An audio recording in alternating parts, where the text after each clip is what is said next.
Hi friends, welcome to my channel. ముందుగా మా channel చూస్తున్న ప్రతి ఒక్కరికి చాలా థ్యాంక్స్ అండి.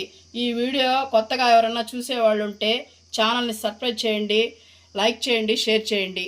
ఈరోజు అయితే నేను నెల్లూరు చేపల పులుసు చేసి చూపిస్తున్నానండి. చూడండి ఎంత బాగా ఉందో, చిక్కగా వచ్చింది చేపల పులుసు. ముక్క అయితే చూడండి ఎలా ఉందో, బాగా ఉడికింది. ఇలా నేను చెప్పినట్టయితే చేసుకోండి, ఎంత బాగా టేస్ట్ ఉంటుందంటే అంత బాగా ఉంటుందండి. ఈ వీడియో అయితే మీరు చివరి వరకు చూడండి, స్కిప్ చేయకుండా, మీకు అర్థమవుతుంది బాగా. 2 టీ స్పూన్లు ధనియాలండి,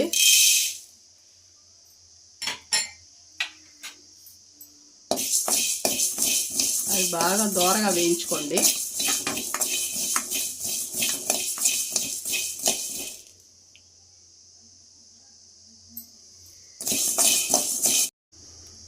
ఒక స్పూను మెంతులండి,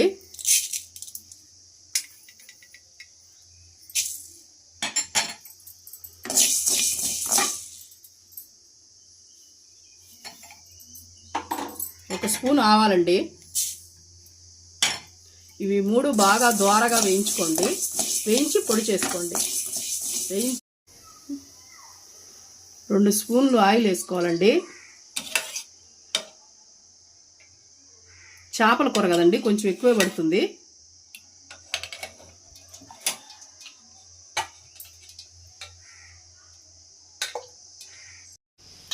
కొంచెం జీలకర్ర, కొంచెం మెంతులు, కొంచెం ఆవాలు మొక్కలు వేసుకోండి.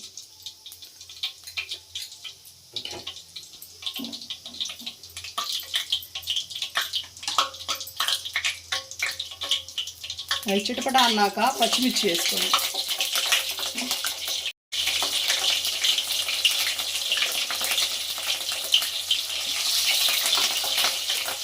అవి కొద్దిగా వేగాక ఆనియన్స్ వేసుకోండి. ఒక 2 చిన్న సైజు ఆనియన్స్ తీసుకున్నానండి. ఒక తెల్లగడ్డ అయితే ఒలిచి పెట్టుకున్నానండి, అది వేసేసుకుంటున్నాను. బాగా వేయించుకోండి.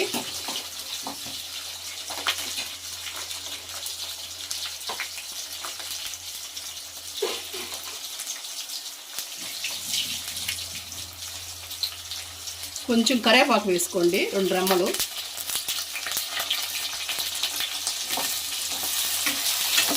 ఇవి బాగా వేగనియాలండి. ఆనియన్ బాగా వేగాక 2 టమాటాలు తీసుకోండి, కట్ చేసి.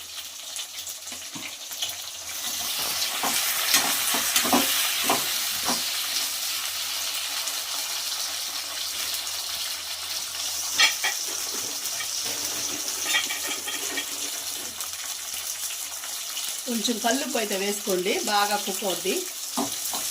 టమాటాలు బాగా వేగుతాయి.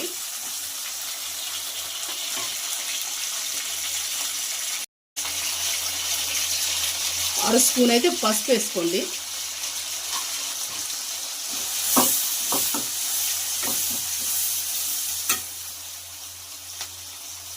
కొంచెం కొత్తిమీర వేసుకోండి.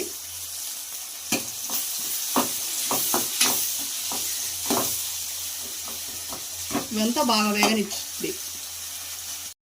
ఇప్పుడు 3 స్పూన్స్ కారం వేసుకోండి. చేపల కూర కదండి, కారం ఎక్కువే పడుతుంది.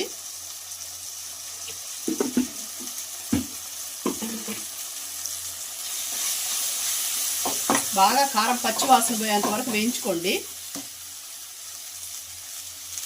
చింతపండు 100 గ్రాముల చింతపండు పులుసు తీసి పెట్టుకున్నానండి. కిలో చేపలకండి నేను చేసేది, అది పులుసు పోసుకుంటున్నానండి.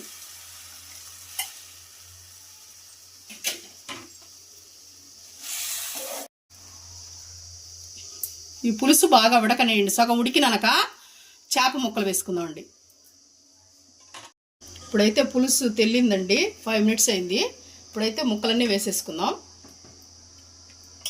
ముందైతే ముక్కలు వేసుకున్నామంటే చెదిరిపోద్దండి కూర, అందుకని ఒక తెల్లిన తర్వాత వేసుకున్నామంటే ముక్క బాగా ఉడుకుతుంది.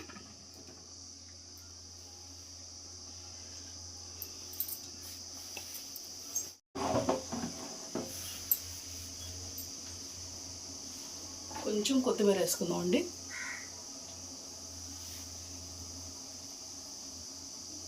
మనం చేసేదైతే నెల్లూరు చేపల పులుసు కాబట్టి ఇప్పుడైతే మామిడికాయ అనేది వేసుకోవాలండి. ఇదైతే కంపల్సరీ అండి. అలా వేసుకుంటేనే దాని టేస్ట్ బాగుంటుంది. ఇప్పుడైతే చేపల కూర ముక్కలు బాగా ఉడికిందండి. ఇప్పుడైతే మాకు చేప తెస్తే జన ఇచ్చారండి, అందుకని మేము విడిగా ఉడకబెట్టుకున్నాము. ఇదైతే ఇప్పుడు వేస్తున్నాను దీంట్లో.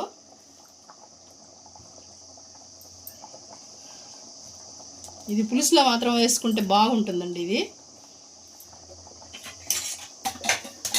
ఇప్పుడైతే ఇందాక మసాలా పొడి చేసాం కదండి, ధనియాలు, జీలకర్ర, ఆవాలు, మెంతులు వేసి మెత్తగా పొడి చేసుకున్నాను. ఇదైతే 2 టేబుల్ స్పూన్ వేయండి.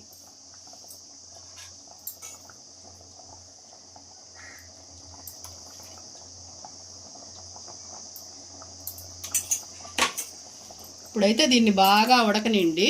ఇంకొక 5 మినిట్స్లో కూర అయితే అయిపోద్దండి. నెల్లూరు చేపల పులుసు అయితే రెడీ అయిపోద్దండి. ఫైనల్గా అయితే చేపల పులుసు రెడీ అయిందండి. ఇప్పుడైతే కొంచెం కొత్తిమీర వేసుకొని స్టవ్ అయితే ఆఫ్ చేసుకుందామండి. నెల్లూరు చేపల పులుసు అయితే రెడీ అయ్యండి. నేను చెప్పినట్టు ఈ విధంగా చేసుకోండి, ఎంత బాగా వస్తుందో మీరే చూస్తారండి. ఈ రోజుకైతే చేపల పులుసు వీడియో చేసి పెట్టానండి. మీకు నచ్చితే లైక్ చేయండి, షేర్ చేయండి, సబ్స్క్రైబ్ చేయండి.